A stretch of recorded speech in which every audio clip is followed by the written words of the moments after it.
जय राधे श्याम। मैं श्रीजी प्रिया अंजना आपके अपने YouTube चैनल मैं और मेरे राधा रमन लाल पे आपका स्वागत करती हूँ।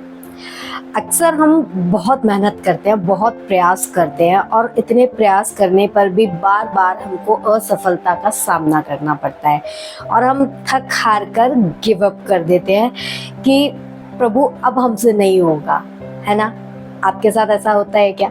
मेरे साथ तो ऐसा कई बार होता है। मैं अपना पर्सनल व्यू बताऊं आपको तो जब भी मेरे साथ ऐसा होता है ना, मुझे एक इंटरनल एनर्जी महसूस होती है, मेरे ठाकुर जी की अनुभूति होती है कि वो मुझसे कह रहे हैं यहाँ मेरे कंधे पे हाथ रखकर कि मेरे होते हुए तू हार कैसे मान सकती है। जब तू मुझे सरेंडर है तो तू मेरे होते हुए कैसे हार मान सकती है। उठ, एक बार और ट्राई कर मेरे कहने पर।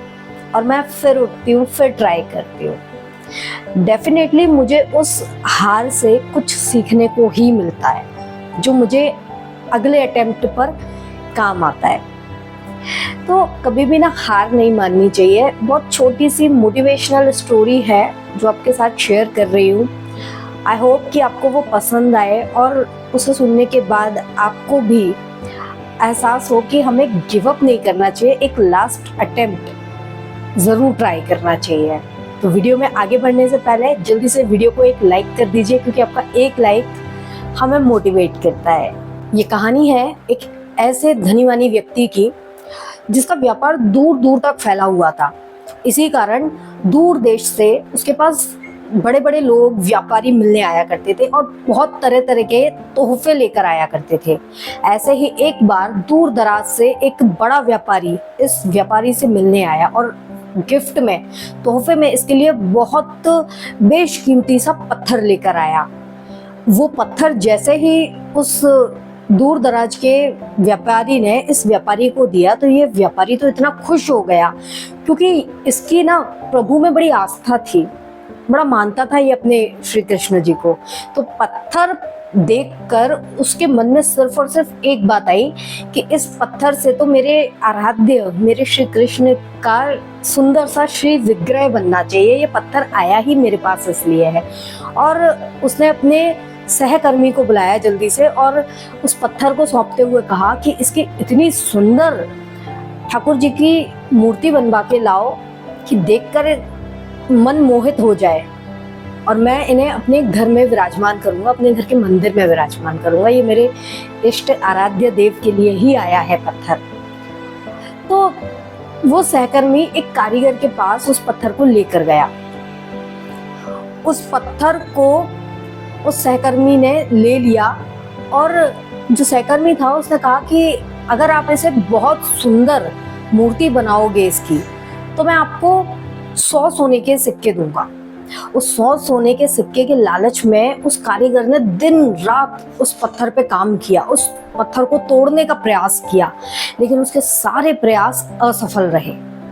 उसने अपनी सारी शक्ति लगा दी उस पत्थर को तोड़ने में, लेकिन अंत में उसने हार मान ली। और हार मानकर उस सहकर्मी को बुलाकर उसने वो पत्थर उसे वापस कर दिया, ये कहकर कि भाई मुझसे तो नहीं होगा, मुझसे क्या, ये किसी से भी नहीं होगा, इस पत्थर से कुछ भी नहीं बन सकता, भगवान की मूर्ति तो छोड़िए, मैंने अपने सारे प्रयास कर लिए पर ये पत्थर नहीं टूटा। अब उस सहकर्मी ने वो पत्थर को लिया और वहां से चला गया। वो दूसरे कारीगर के पास पहुंचा, क्योंकि उसे तो अपने सेठ जी को खुश करना था भगवान की मूर्ति बनवाकर, वरना नाराज होकर कहीं उसका मालिक उसे नौकरी से ना निकाल दे। उसके मन में ये डर था। वो दूसरे कारीगर के पास गया। दूसरे कारीगर ने उसी के सामने एक प्रहार किया उस पत्थर पे, एक चोट मारी बस, और पत्थर खिलकर अलग हो गया, बिखर गया।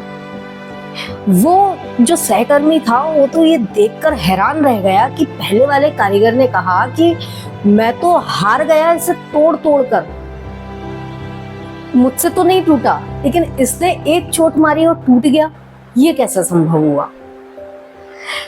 आप सोचिए, ये जो एक चोट से पत्थर टूटा था वो इस दूसरे कारीगर की मेहनत नहीं थी, ये उस पहले कारीगर की मेहनत थी जिसपे उसने लगभग 100 चोटें मारी होंगी, लेकिन उसके प्रयास सफल नहीं हुए। इस कारीगर ने इस पत्थर से इतनी सुंदर श्री कृष्ण जी का विग्रह तैयार किया कि जो सहकर्मी था वो तो देखकर इतना आनंदित हो गया ये सोचकर कि मेरे सेठ जी तो बड़े प्रसन्न हो जाएंगे और इसे तो 100 सोने के सिक्के मिलेंगे, मुझे इससे ज्यादा मिलेंगे। वो खुशी खुशी ठाकुर जी के श्री विग्रह को लेकर जाने लगा, पर उसके मन में ना एक ही विचार चल रहा था कि यदि ये एक प्रहार जो इस दूसरे कारीगर ने पत्थर पे किया, वो यदि पहला कारीगर अपना आखिरी प्रयास ट्राई करता तो शायद ये सोने की 100 सिक्के आज उसको मिलते, लेकिन उसने तो हार मान ली थी। इसलिए श्रीमद् भगवत गीता जी में भी हमारे प्रभु, हमारे श्री कृष्ण यही कहते हैं कि हार मत मानो, प्रयास करते रहो, प्रयास करना तुम्हारा कर्म है, फल मुझ पर छोड़ो, फल देना मेरा काम है, तुम तो अपने प्रयास करते रहो। तो हमारे ठाकुर जी, हमारे श्री कृष्ण की ये बात मानकर क्यों ना हम भी आगे बढ़ें बिना गिव अप किए।